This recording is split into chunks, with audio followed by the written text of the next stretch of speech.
Hi guys, welcome back. This is part 3 of my bigger drawing in Procreate tutorial where we're drawing together a flat style floral composition. This whole tutorial is very beginner friendly. I am guiding you step by step, showing you my entire process. For those of you who just landed here per chance in this part 3, there was part 1 where I explained how I plan and how I designed the sketch for the floral composition. And then there was also part 2 in a separate video. I will leave all the links in the description box below. In part 2, I was showing you how I decide on the colors and how I create such a color thumbnail. And this is the last final part of this tutorial where I am showing you how I'm coloring this illustration in flat style, so there's no elaborate shading in here. And the big focus of this tutorial is also to show you how I'm using layers in Procreate, how I create them, how I order them, what is the order of the layers, and how I group them. So if you're here and you're watching this part 3, if you landed all the way here, please comment magical florals in the comment section below so that I know that you're here and that you're enjoying the tutorials that I'm uploading for you. Okay. Now we will be coloring my illustration. As you remember, we've been working on our sketch. We have deleted all the previous supporting layers with the forms and with the framework. And we also deleted the thumbnail layer and we have positioned them here as a reference photo, which again, just as a reminder, you can find under Canvas and you can switch on reference and then you can upload any photo.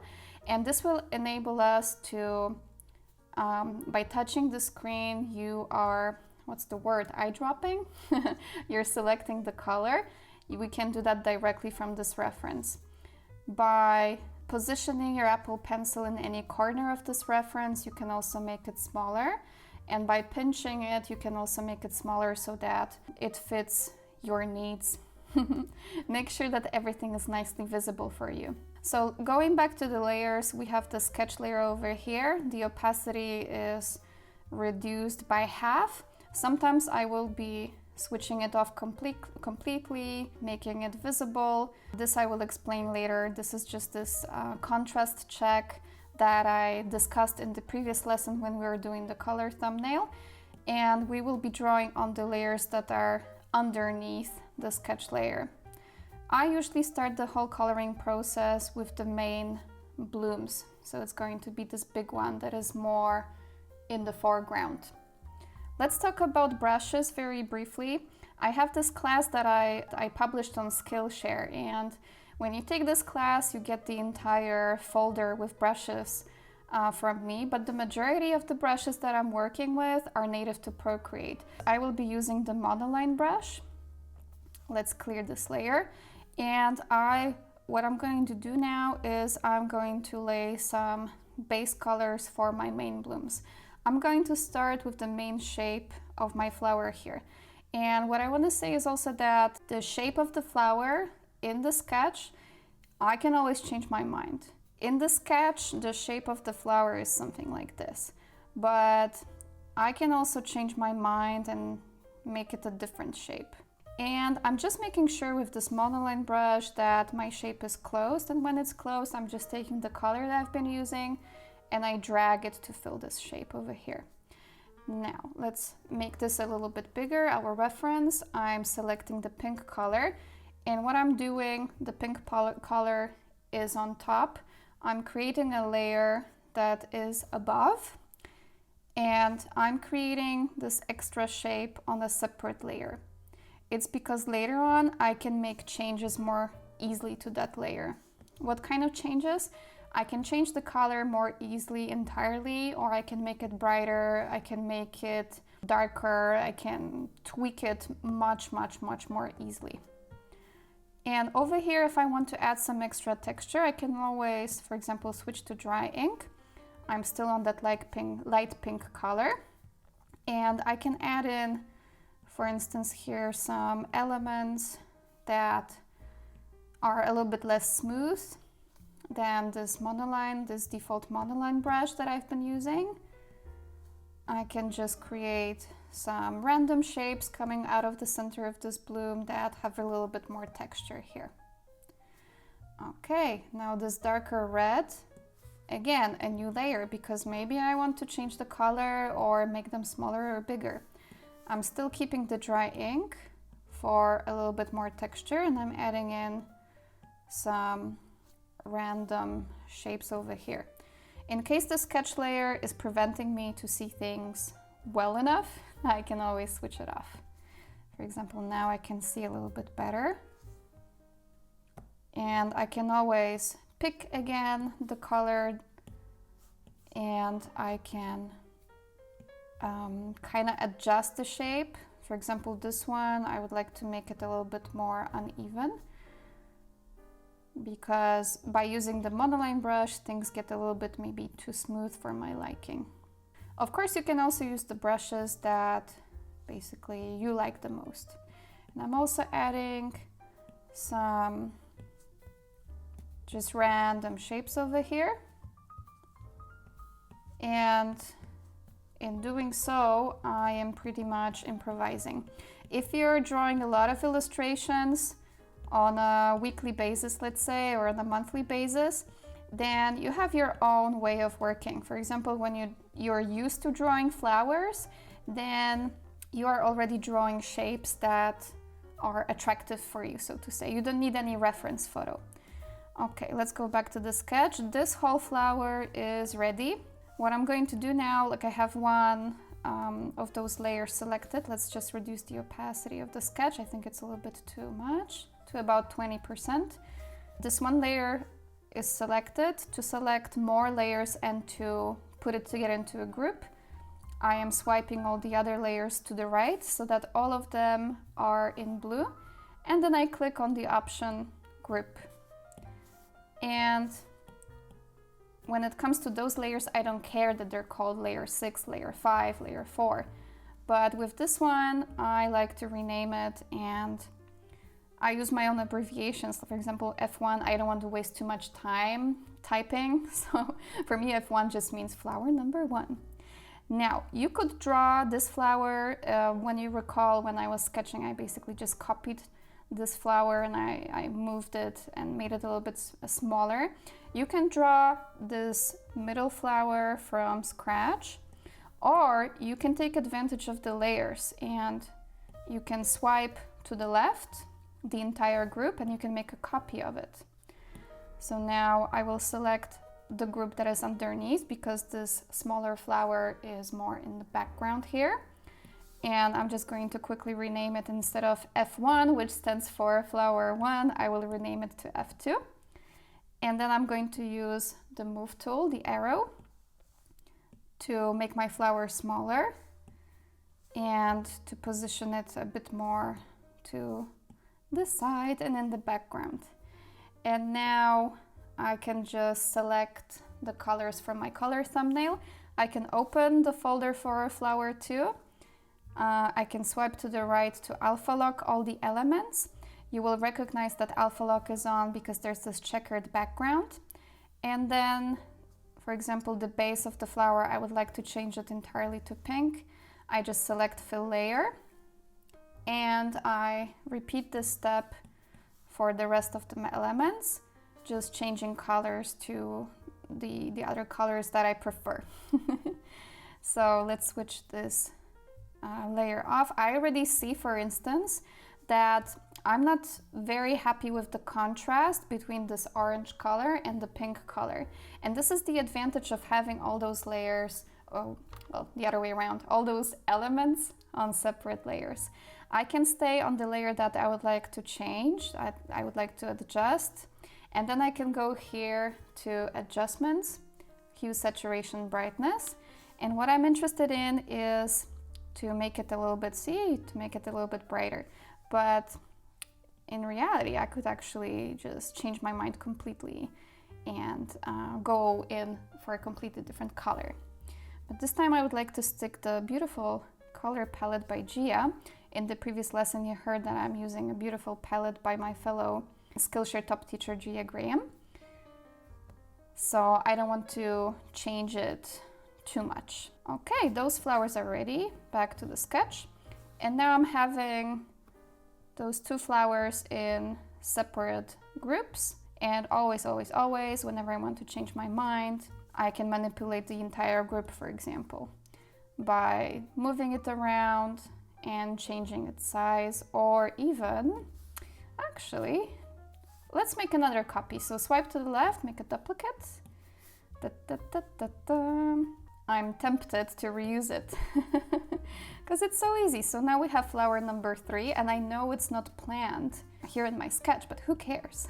Like I told you, this is just, doesn't matter. You can do whatever suits you. So I'm tempted to put another flower here, but of course I don't want it to be exactly the same color. So I'm going to experiment with the color palette. I also have the color palette here, and I will just change the colors, and in this way they're already alpha locked. I can kind of, you know, recycle everything nicely. By the way, have you noticed I forgot, I always teach that in my lessons, that I always start with the background. Actually, this background is so light that I have mistaken it for white. But we have this very, very pale minty green. The layer really, really underneath is going to be for the background. We fill the entire layer and we have our background. Okay, now we can make even better color decisions, because before it was a little bit unclear. Okay, I would like to use for the center of this flower something from the color family of that color palette that I'm using. So I go, actually I'm already here because I like it so much. I go to the classic view and I just make it a little bit lighter. So the more you move to the left, the lighter it gets. And I also make it a little bit less desaturated. Let's see. This is flower number 3. Of course, I have to remember which one this is, but in case I have doubts, you can always toggle it off and see, okay, this one disappeared, so I'm in the right group. And I want to change here the color of the, nice, of the inside of that flower. Now I would like to deal with this flower here. We will position it below. If you're here, this is marked blue. When you click plus, a new layer will come on top of the layer over here. Okay, using the monoline brush, I'm going to trace here, kind of improvising still the shapes for this side view flower. And I'm making sure again that my shape is closed, and then dragging the color in and coloring it in. Now, selecting this pink, this element here will be on top of the petals. That's why we have to create a new layer on top. First, I know it's the same color here. I think it will bother me a bit that it's the same color. So what I'm gonna do first is I'm going to roughly create the shape that I have in mind. And then again, because it's on a separate layer, I go to the adjustments panel, hue, saturation, brightness, and I make it a little bit brighter. And in reality, let's switch off the sketch. It's the same color, it's just a brighter version of that color. So everything stays very consistent. Because this design is flat, that means there's no shading, there's not really too much texture. The strong, I wanted to say the weak, but no, the strong point for this illustration is to have a lot of details, because they will compensate the lack of shading and the lack of texture on the base of the element, so to say. That's why I'm adding in all those little strokes of the brush, because I think they add a little bit more interest.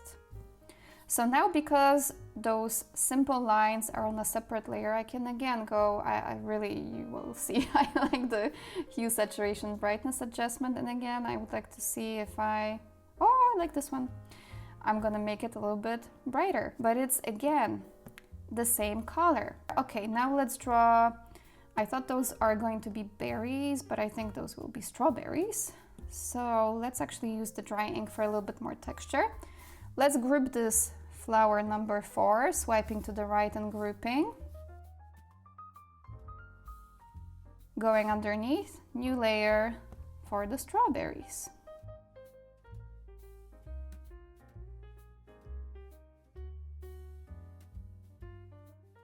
And then underneath, we are going to draw those very small filler flowers here in orange.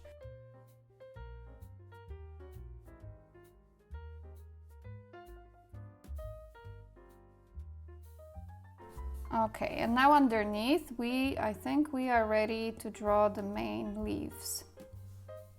There will be some leaves that will be in the foreground and some leaves that will be underneath. And for both of these groups, I will need 2 layers. So let's start with the leaves that are on top. Going back to my monoline brush. You have to make sure that this shape is close. So as far as I remember, this is flower 2. If I switch it off, I'm just checking if my shape is close, because then I'm dragging the color, oops, and I'm filling it in. If it helps you, just switch off your flower entirely and draw the leaves. Or just do your best to make sure that you're closing your shape.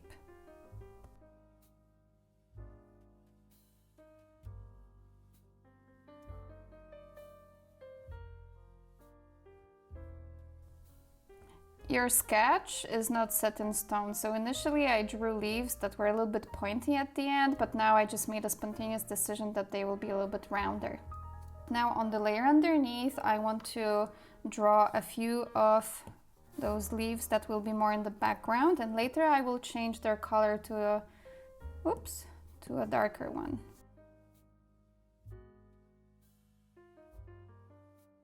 And now the next set of layers is in a of leaves is in a different color. Those. So I'm also painting them on a separate layer.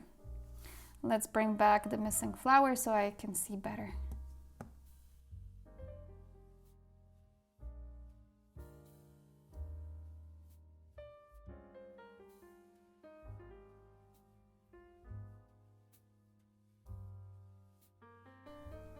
Okay, I can see that I would like to have those leaves actually in front of the bluish green leaves. I will rename them to leaves 3. I'm going to drag them above those leaves because I prefer them to be on top. And at this stage, it's better to switch the sketch off. Okay, I can tell, for example, that I will have to fix this area because the stalks will have to be painted probably in a darker color. They're not visible. I'm gonna flip this. I'm gonna add some extra leaves in this lighter green color just to make sure that there isn't too much white. Like here, it was a little bit too empty for me. You can also zoom in, and if you see that some lines are not perfect, then you can fix that. And then it's best to make your brush a little bit smaller when you're fixing all those small mistakes.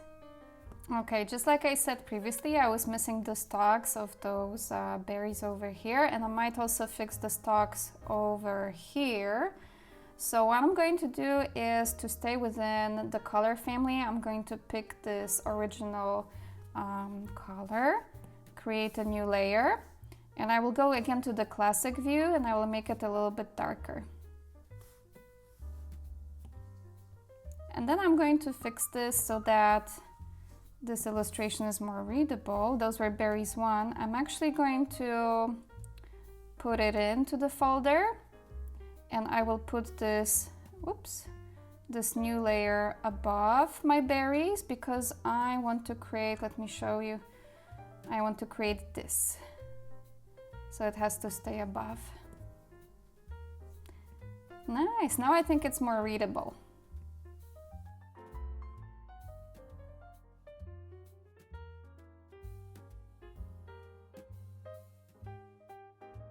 Okay, I had 2 sets of leaves for this set, and I would like to go, let's close the folder for the berries. I would like to go to the set that is in the background and make it darker by going to, again, hue, saturation, brightness. And see, you can make it a little bit darker here. Like you can go all the way, but you just want to make them a little bit darker so that the hierarchy is more clear, and you can see that those leaves over here are in the background. And now I see that probably the stalks over here have to be also made darker because they became less visible. Luckily, here they are. I have them on a separate layer. So I'm staying here zoomed in so I can see better, and I make it a little bit darker. Oh, I like it. Okay, at this stage, this is the time to tweak your colors a little bit or to add any missing elements, so to say. For example, here it's a little bit too empty. I'm even thinking that I might add some of those leaves over here. You can do that. Let's see, I can always go back. I can duplicate the layer with those lighter green leaves, and I can try to recycle it a little bit. Let's see, let's make it smaller, and let's put them in here. And again, I'm really improvising. Okay, that looks good. Sometimes you just have to see, you can grab the eraser and see if there's nothing awkward sticking out. For example, this probably finished, like it ended when I was drawing my flowers, and now it just looks weird. So you can just zoom in and refine it a little bit. I'm going to duplicate it one more time. Maybe flip horizontal just to change the orientation a little bit. And maybe place them here. Actually, I can move them to the edge of the canvas to, maybe here you can see better, to cut them a little bit. And then unselect the move tool. And then next time I move them, you see that the part that was over here beyond the canvas has been cut. Then I will clean it up a little bit by erasing all those weird elements. And I will just keep one cluster of those leaves so that I can recycle them. If need be, I can always go back to my brush, monoline, select this color again, and add in the missing stalks.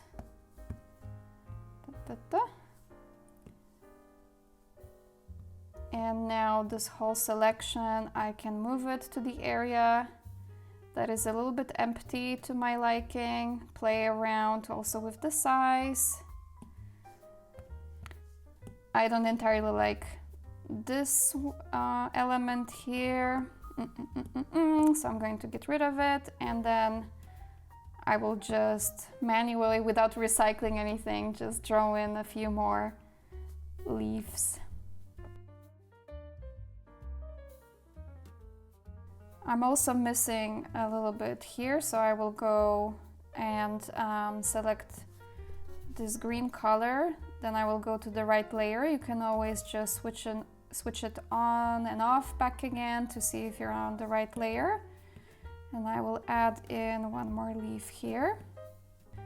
And maybe one more here. I can always go back if I don't like it, but I think this color is a nice background for the other blooms. Let's experiment and add in, I will bring back my framework to see if I'm not going too much out of my circle. Yeah, but it's okay. Let's switch it off again.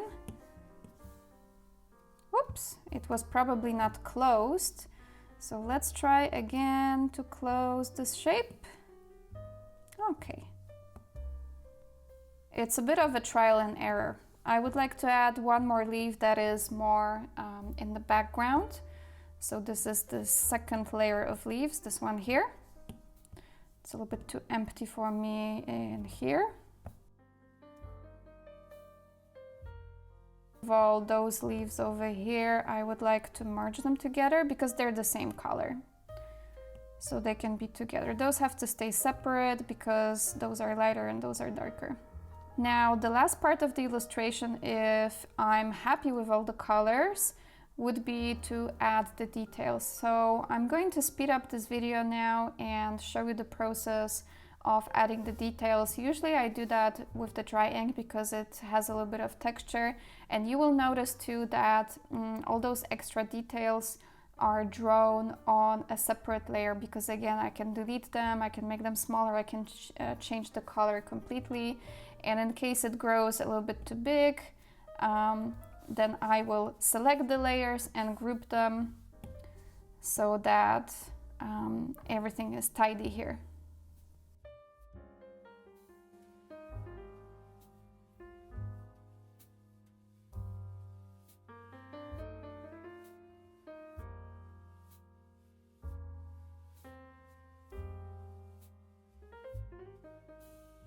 Okay, now I think I'm happy with the final illustration. I have switched on again my framework help over here so that I can see that everything is balanced in a nice way. In case I change my mind about any colors, for example, this flower here, if I would like its base to be a little bit lighter, then remember, just go to that flower, try to find it. It's this one here, this is the base. You can always play around with hue, saturation, brightness, or the color balance, and you can alter the color to your liking. I think I will make it a little bit lighter here. Maybe the last check that I will do is the contrast check. I will switch off my thumbnail reference here so that I have more space to show you. I also added my signature here. I think it's really important to sign your art because you never know when it lands on Pinterest and then no one can find you even though they like your art. So this step was also explained in the second part of this tutorial about making color choices and color thumbnails. Bringing in this contrast check gray area, and I'm checking very roughly if I like the contrast of my thumbnail. I'm making it extra small to see if it's still easy for me to read, and I'm happy with it, so I'm switching it off. And this is it. We basically used most of the time a very simple monoline brush. There's no fancy shading over here, but in return we added all those little, details that made this illustration hopefully not boring. Yeah, this is a very beginner-friendly tutorial. I hope that you're able to follow and you will post somewhere your beautiful artwork. Please comment magical florals if you went so far and you came across my tutorials and you like them. Also, if you're on Instagram, for those floral compositions, I have a dedicated hashtag, also magical florals, which you can also use on Instagram. Maybe you can win a chance to be featured on my account. Just make sure to use the hashtag or to tag me. This is it for today. Comment below if you would like to see more tutorials, and I will make sure that I deliver. Don't forget to subscribe and see you in the next tutorial. Bye bye!